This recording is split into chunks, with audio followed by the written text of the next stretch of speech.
Hello gentlemen, my name is RemovableSanity, and today I'm reviewing Grit and Valor 1949 on the Series X, developed by Milky Tea Studios and published by Megabit Publishing.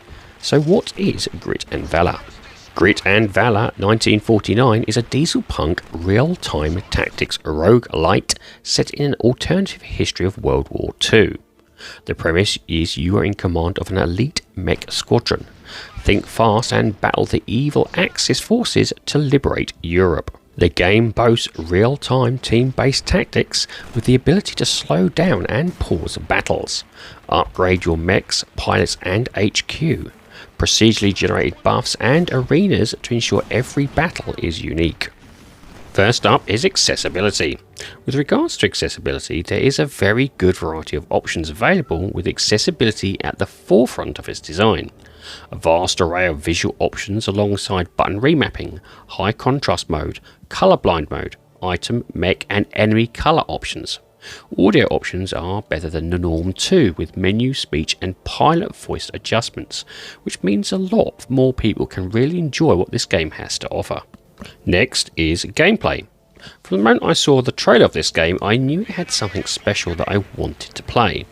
Already on PC, this game has now been ported to consoles and even has VR capability to those who can utilise it.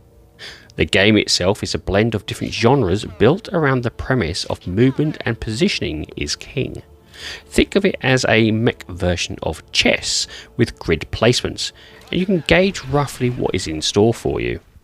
After a quick trailer explaining that the evil Axis has almost managed to win World War II with the help of some new discovered tech called mechs, you, the Allied forces, are pushed back to a remote island in Scotland. Something a bit poetic about that location, I think, as it's here that you have the opportunity to rebuild and strike a decisive blow to the enemy if you can get a huge EMP bomb to their stronghold in Germany. The tutorial begins with explaining you the basics of movement and the importance of height and the core component of the ammo system. A bit like rock, paper and scissors, there's a triangle badge in the top right hand corner which explains what ammo has strengths and weaknesses. Explosive ammo is strong against ballistics, but weak against fire. Ballistics are strong against fire, but weak against explosives. And of course, fire is strong against explosive, but weak against ballistics. This is key and something you'll need to refer back to in every battle as enemies attack. You begin with choosing the colour of your command vehicle, then the choice of 3 mechs to take into battle, each with specific ammo types and stats. Then you choose the pilot, again each with their own specific attributes to control them, and from there the beginning of your mission starts. So where does this roguelite aspect come into the game? Well, you will die repeatedly. However, every time you die, you'll get better, unlock new mechs, new technology and new upgrades to push ahead further. There are 4 maps to conquer with a big boss at the end waiting to take you down. To get to said boss, you'll need to choose a path through a number of battle arenas. On the way to the boss, there will also be black market shops and some mystery locations, which will either provide you with something great or something bad. Each battle arena provides 4 waves of enemies to clear out before you can move on. Each wave provides a number of different enemy types with varying ammo combinations ready to take down your mech team. Another roguelite aspect is that at the beginning of each wave, a supply crate will be dropped somewhere on the map. Collecting this will provide you with a selection of 3 randomly generated items that either buff mech stats such as critical damage and fire rate, or provide upgrades for a specific pilot's ability, like increased repair charges or providing fire damage from your dropped mines.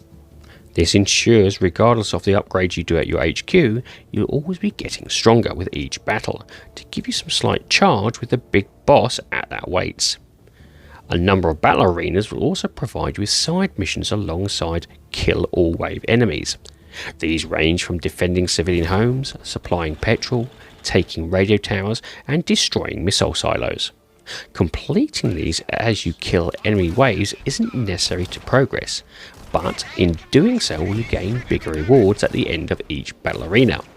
The rewards are Valor, which can be used to upgrade pilots, blueprints unlock new mechs and their perks, and black coins, which can only be used during runs for black market shops, which can repair mechs mid-run and also provide some juicy stat buffs.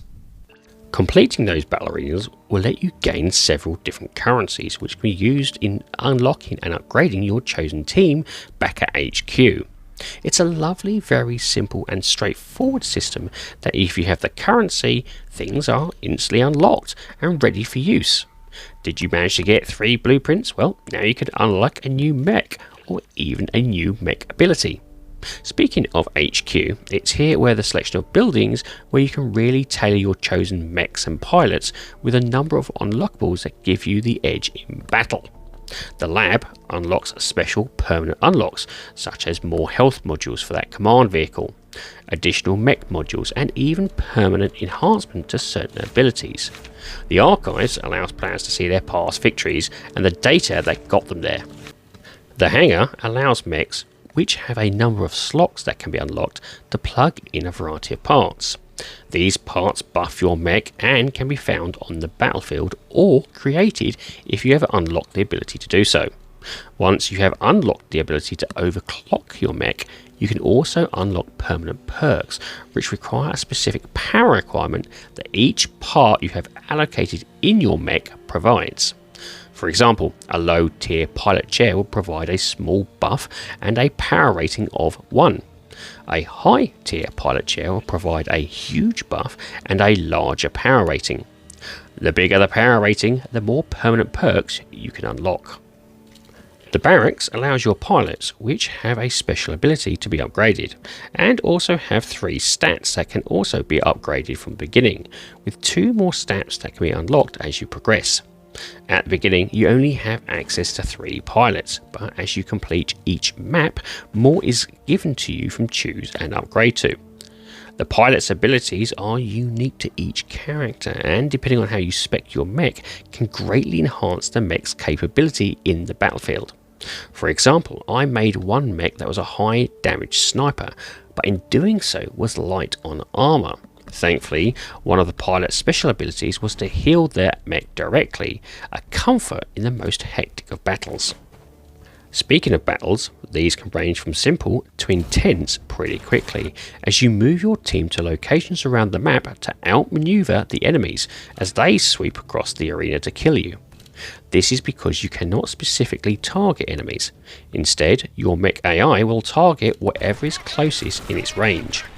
You can also not fire whilst moving, so this means the combination of locating your team so they don't fall to enemies' ammo attacks they have weakness to can be tough.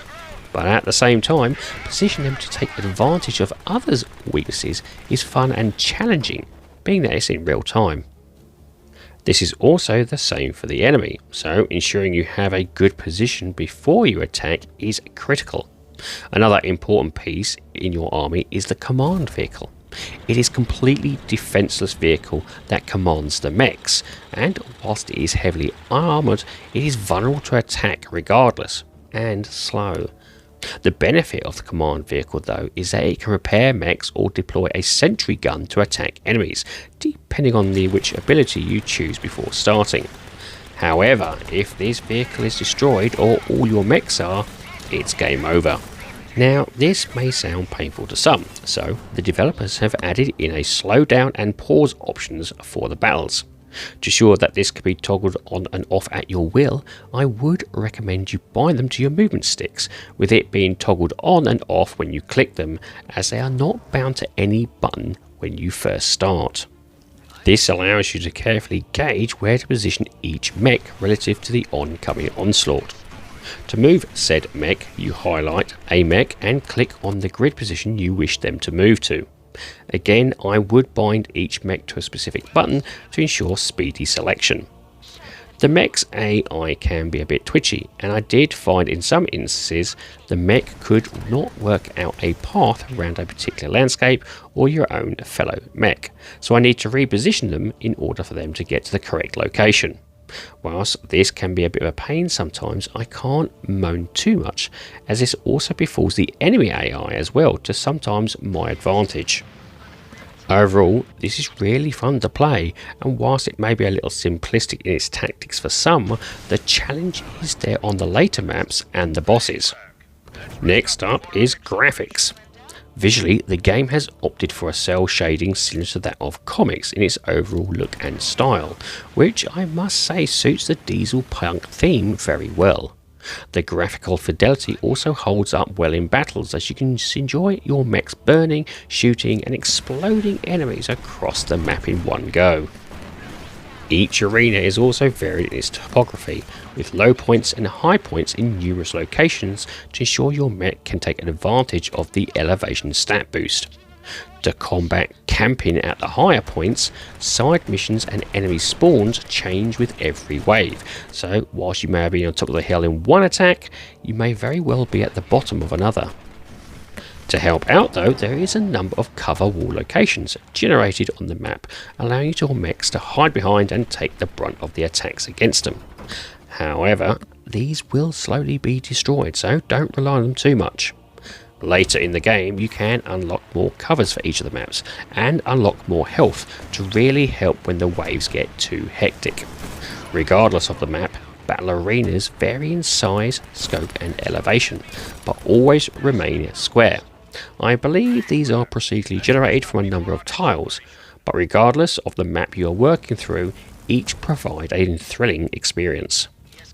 The developers have also allowed you to zoom in and out of the arena, ensuring you can pinpoint the location you wish to move the mechs to, or just watch the destruction of your enemies close up. I would have preferred a bit more of a bigger zoom in, so I can use the slow down feature and watch troops being mowed down one by my gun toting mechs. Let's hope the developers can add this in a later patch. The game's overall UI is great with its simplistic crisp palette that stays on the edges of the screen, but provides enough information for you as the player to acknowledge who and where you are being attacked from.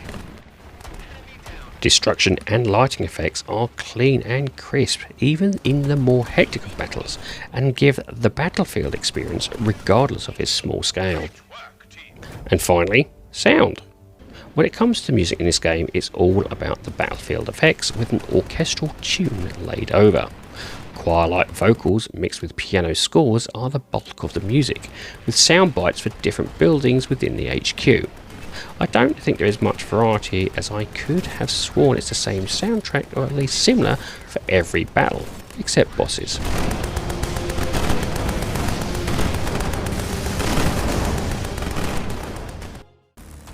The mechs and their weaponry take centre stage in the sound department, with ballistic weapons sounding chunky and explosive ammo sounding deep and abusive.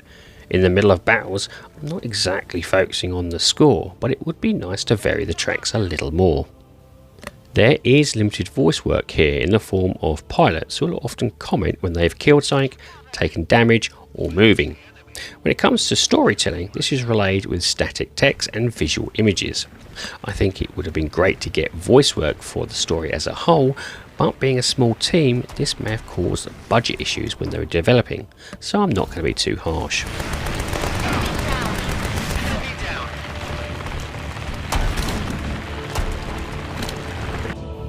My recommendation here would be a good quality soundbar to enjoy the big booms and destruction of your mech's guns as they tear down the enemies.